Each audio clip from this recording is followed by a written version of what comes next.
So imagine treating your deepest, most paralyzing fears, not as, like, biological instincts, but just as corrupted software files. Files you can literally just click and drag right to the trash. Yeah, I mean, it sounds a bit too easy, right? But that exact concept is the core of this April 27th devotional we are looking at today. Right. Rhapsody of Realities by Pastor Chris. Exactly, the one titled Power, Dominion, and Strength. Our mission for you today is to really explore how this source builds a framework for swapping out human fear for what it calls supernatural confidence. Because the author actually uses this very modern term, fright files. Right, fright files. Yeah, saying they just need to be permanently deleted from our minds. Okay, let's unpack this. Because I'll be honest, I struggle with this whole drag it to the trash concept. I mean, if my heart is racing because of a real-world threat like losing my job or a sudden health scare, I can't just magically delete that feeling, right? Right, it's tough. It feels very permanent. How does the author actually expect us to override basic human biology? Because it feels like fear is hardwired into our operating system. Well, what's fascinating here is that the text is actually arguing for something closer to completely rewriting your operating system code day by day.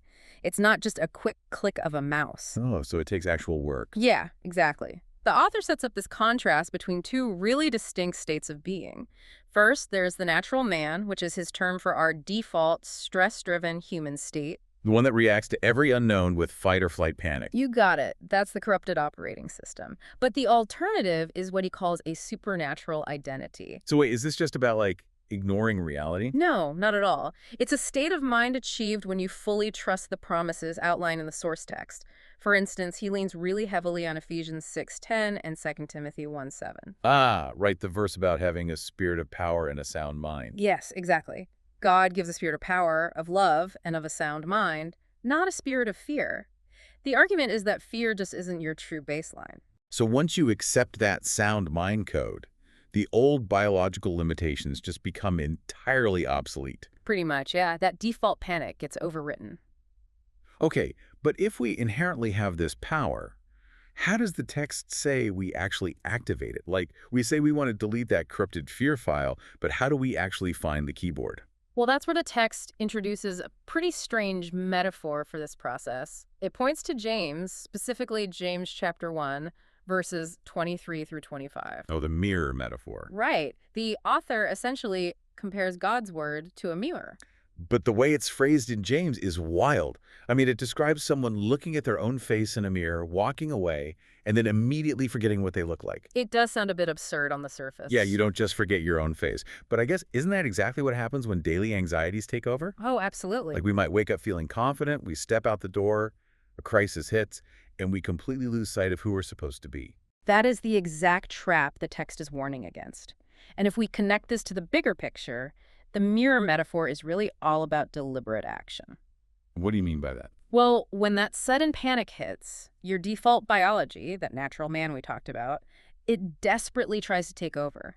But looking into this perfect law that gives freedom, as the text calls it, means actively refusing to forget your supernatural reflection. Oh, so it acts as, like, a cognitive pattern interrupt. Precisely. It forcefully overrides that biological fight-or-flight response. You have to actively remind yourself of that new identity.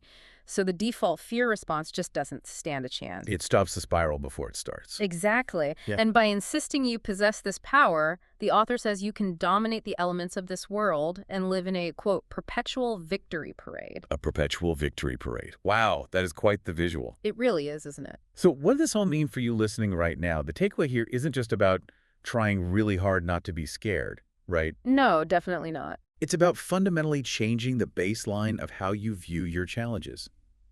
According to this devotional, when life pushes you, you shouldn't view the situation through the lens of timidity. Right, you have to push back. Instead, you're supposed to declare, leaning on Micah 3:8 here, that you are full of power. And achieving that requires constantly checking which reflection you are actually believing.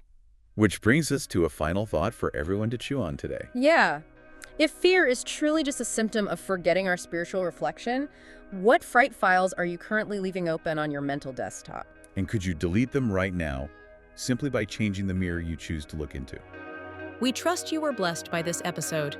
To gain unlimited access to Rhapsody of Realities by Pastor Chris, please download the Rhapsody app using the link myapp.rhapsodyofrealities.org.